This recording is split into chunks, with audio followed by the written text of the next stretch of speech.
It is my great pleasure to welcome you to Accra and to this conference of African freedom fighters and supporters of the growing movement for Africa's liberation and unity. It is good for our cause to have a periodic meeting of this kind to examine our position in the great struggle to rid Africa completely and forever of imperialism and its handmaidens, colonialism and neocolonialism.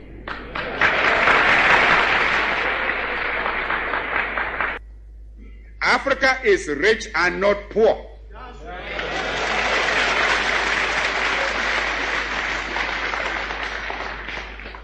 As the great wealth that has been taken out of our continent over 5 centuries of spoliation and extortion very well proves. Africa has immense actual and potential wealth: gold, diamond, copper, manganese, bauxite, iron ore, uranium, asbestos, chrome, cobalt, a host of other minerals.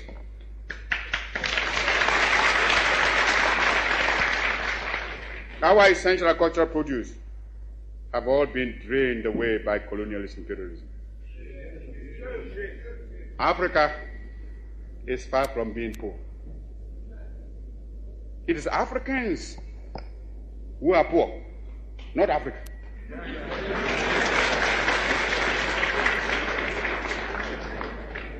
And they are poor because of the uncounted profit that has been made out of the exploitation of their labor and their lands.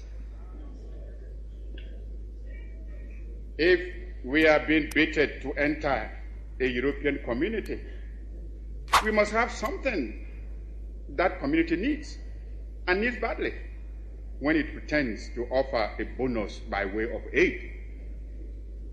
When Greeks come bearing grapes, should we not look them well in the mouth, if I may mix my metaphor? But I'm sure you get my meaning. I raise this point so that it will stay in your minds when you may be tempted by the seductive promises of new colonialism to forget the real character of colonialist imperialism and be persuaded away from your own true interests and those of Africa. For today, we must each see ourselves as part of Africa in order that we may face colonialist imperialism and its new form, neocolonialism, on a continent-wide front. This requires some plain speaking. And for the sake of Africa, let us speak plainly.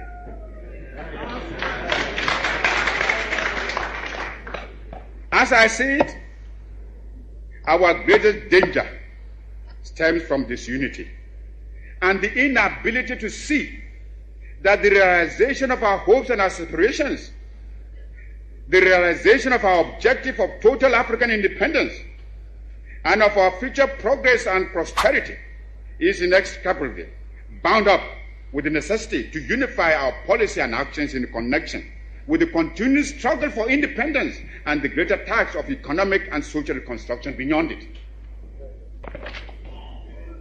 We must therefore face the issue of African unity now, for only unity will make the artificial boundaries and regional demarcations imposed by colonialism obsolete and superfluous. African unity will thus provide an effective remedy for border disputes and internecine troubles. In a united Africa, there could be no frontier claims between Ethiopia and Somalia, or between Zanzibar and Kenya, Guinea or Liberia, or between Ghana, Togoland, and the Ivory Coast.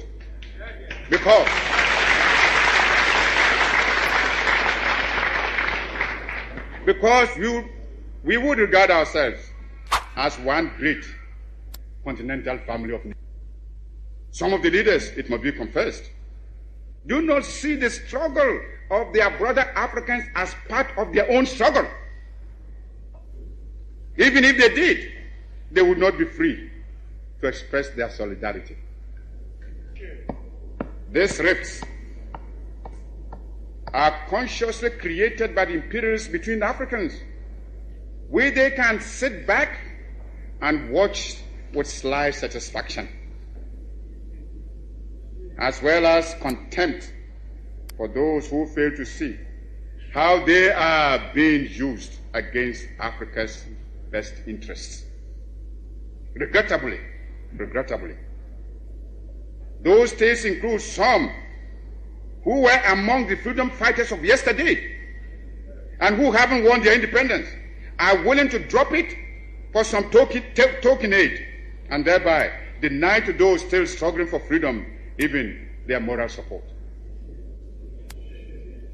Here is a phenomenon against which all African freedom fighters must be on their guard and resist to the utmost. Even though I appreciate the difficulties facing us, I must admit I find it strange to watch some of us returning willingly to the colonialist fold. This time, they don't even have the excuse of being forced to subject themselves to foreign domination. It makes one wonder why so much effort and sacrifice and so many lives were given up to the achievement of independence in the first place, if it can only be so quickly and easily surrendered.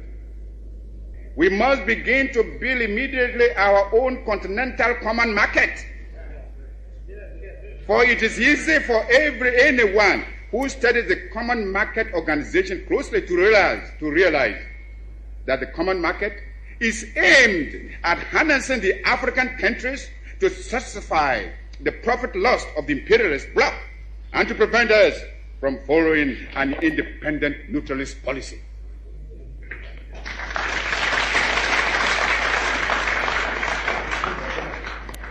It is easy to see that the imperialists and the colonialists are determined to retain the African countries in the position of suppliers of cheap raw materials.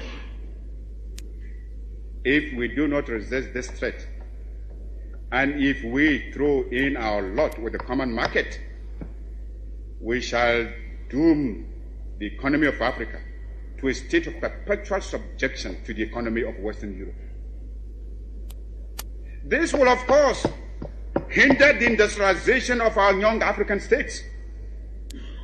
It is impossible to think of economic development and national independence without possessing an unfettered capacity for maintaining a strong industrial power. The activities of the common market are therefore fraught with dangerous political and economic consequences for the independent African states.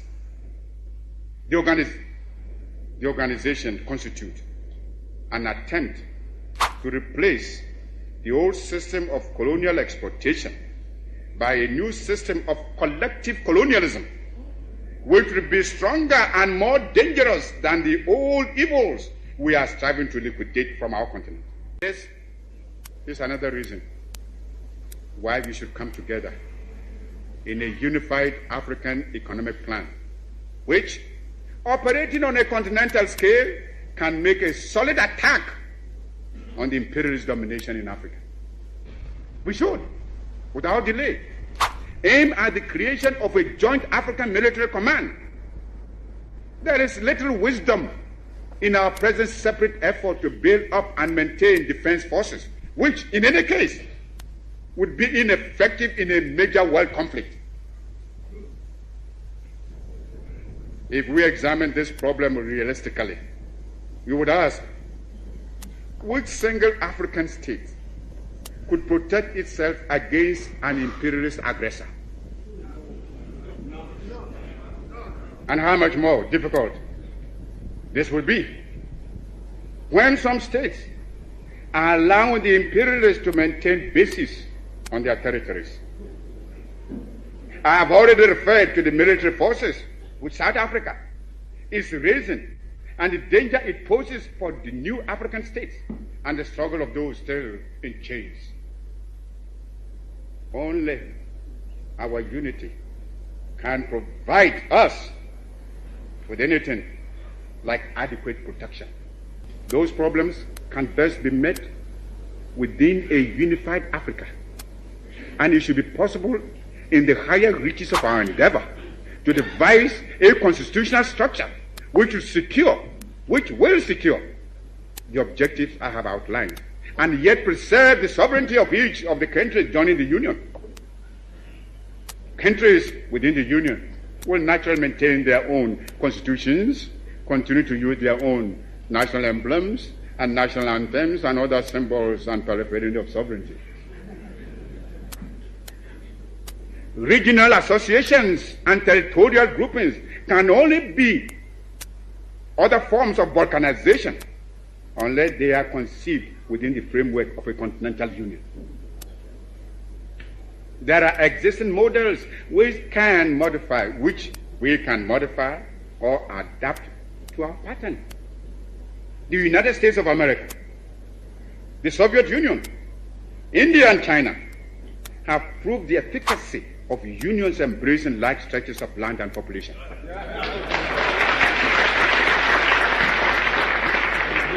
Long live African freedom fighters.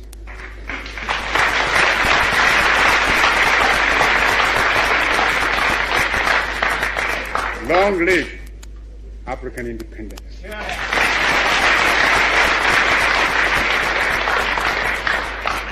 Long live your struggle. And long live African unity.